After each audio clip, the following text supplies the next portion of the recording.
Uh, this is, have you ever experienced racism or sexism on the soccer field? If so, how did you handle it? So sexism has always really been a part of any female professional soccer player's story. You're seeing it come to light with the U.S. women's national team and how they are handling it with FIFA, how they're handling it with the federation, I'm sorry. And the pay gap there, you've seen it there in a big way. But also there's a lot of little things where I don't think that most male players would have taken any of the contracts that I took overseas for this much money. I don't think a lot of male players are offered as little as I've been offered. I also think there were a lot more options for male players when I started playing professionally. Just options, more options for a more clear path to play professionally. That's changing. Actually, there are agents who exclusively work with females. There are people who are reaching from overseas to reach out to U.S. players now. So it's not like this anymore. So if you have a dream to play overseas, keep it. It's very likely. And I have some resources that I can give to Bree as well, if that's something that you want to do. But that wasn't really there. And it wasn't there for female players when I first started. And so the sexism is also, we get it in subtle ways as well. I have a lot of people ask me how much I make. Can you really make a living off of that? I get that question a lot, mostly by men. I get, are you good? I get asked that a lot. And I doubt that if a male player said, I play professionally, the first question would be, are you good?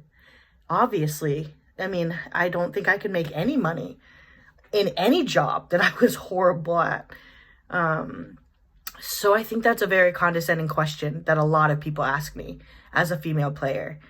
And then they usually want to challenge me, and I'm just like, you can't handle it. So it's subtle sexism, but it's there. And then there's a lot you asked about, have I experienced racism as well on the soccer field? And this is hard as well, because a lot of racism in sports are small and microaggressions. If you don't know that phrase, microaggressions, Google it. There's a ton of information about microaggressions. It's a really good phrase for you to learn as you're combating, the times right now. But here's an example of a microaggression. In the game, actually that same game that Wambach was standing over the ball and refused to start, the referee was talking to the other team, to the U.S. team, and kept calling them by name. And I remember distinctly hearing her say, okay, Carly, when she talked to Carly Lloyd. And I remember hearing it and saying, the announcers can barely say our Haitian names well. Like, they don't take the time to learn our names. But this ref is talking to these women on the other team by name. And I think that was such a small moment, but it was something I felt, and it's not something you can really complain about. That's kind of what a microaggression is. You feel that it's not right, but you don't really feel like it's a big enough deal to bring up to anyone. When you've been preparing for a World Cup for 3+ years, those types of things feel really big in the moment. And I think African countries, Black countries in most World Cup or in most soccer scenarios are often described as aggressive, but athletic.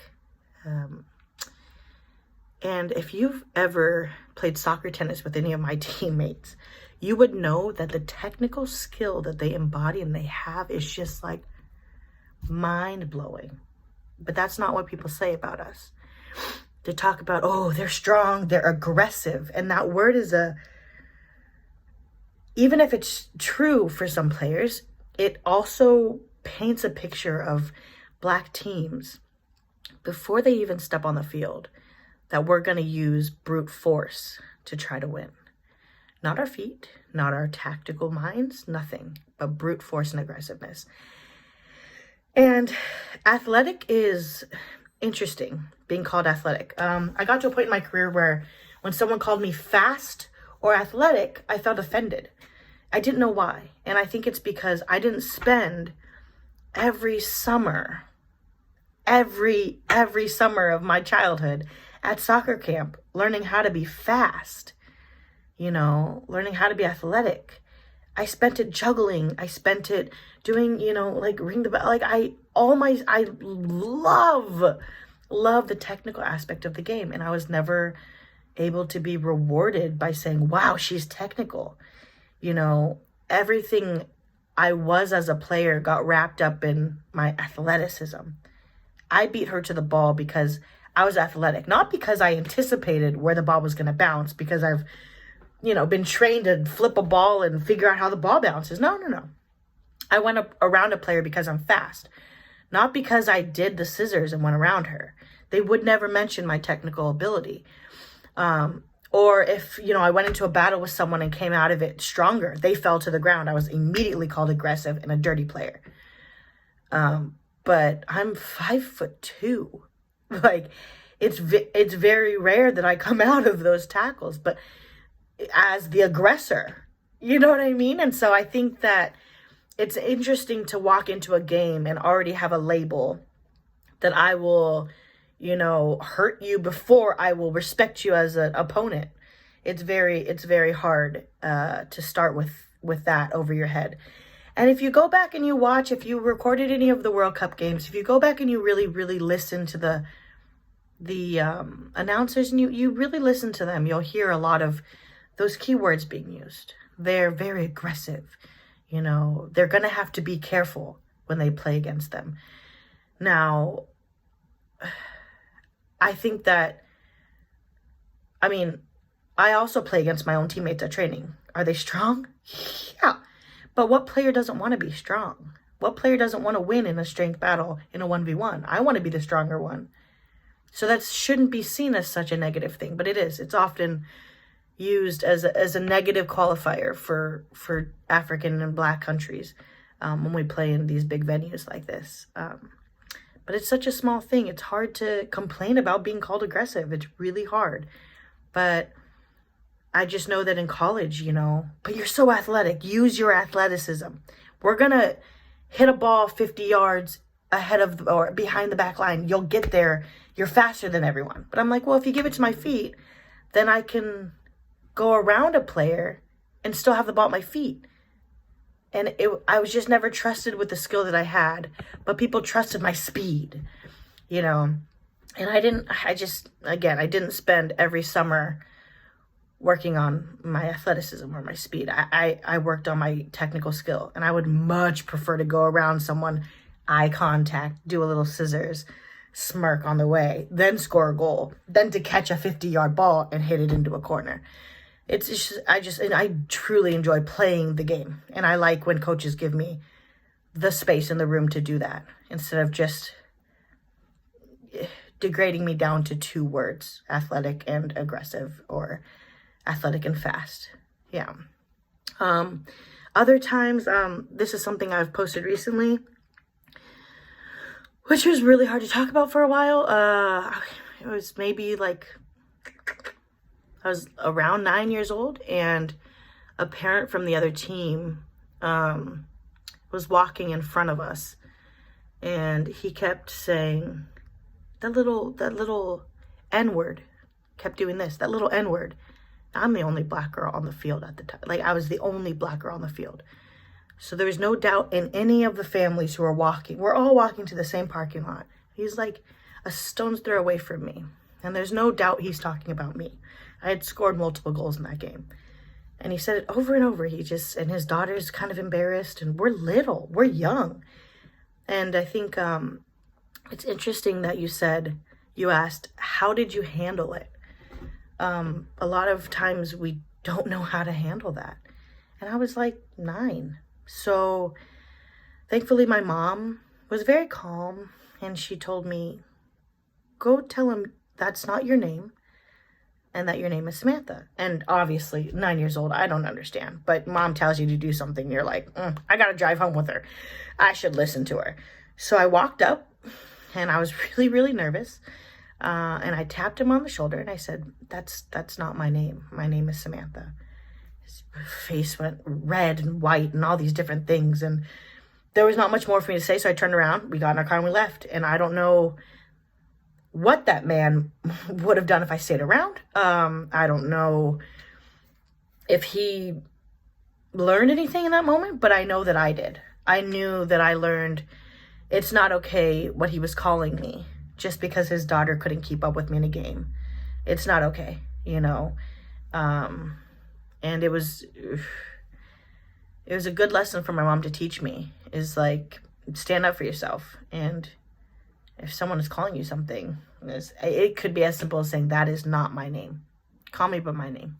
Respect me enough to call me by my name. And I think that was so buried deep, deep, deep inside of my vault.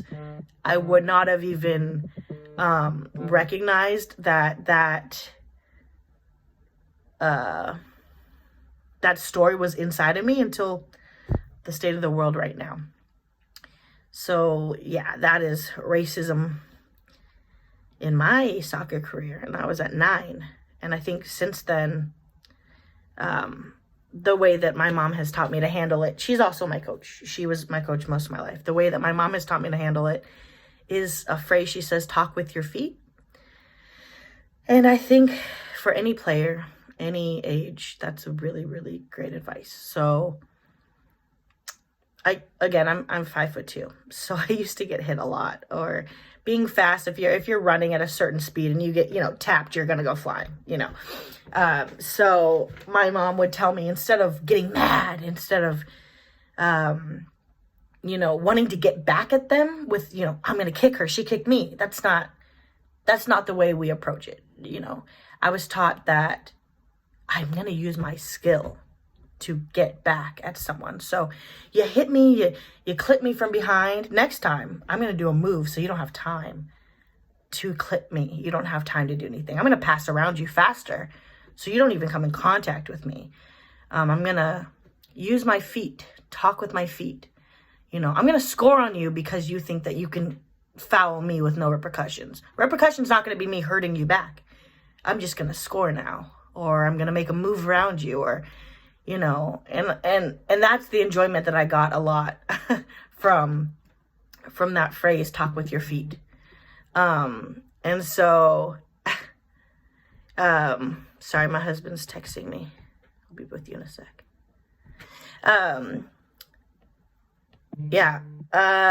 What advice do you have for white teammates that witness their teammate being racially discriminated against? Speak up. I don't think there's much else that we would want at the time. And it's got to be immediate. It's got to be in the moment, and I think that we can very easily feel, especially in the climate right now with the world, we could feel when it doesn't feel right. If you have that feeling, speak up. Say, guys, I don't think that's very funny. Or that's not how we should treat her, or anything, speak up. I guarantee you'll risk being a little embarrassed. You might risk maybe, not being as popular. But I guarantee that embarrassment is nothing compared to whatever that individual is feeling who's being discriminated against. I guarantee your small bit of embarrassment to stand up for someone is much less than the constant embarrassment for us feeling and looking different.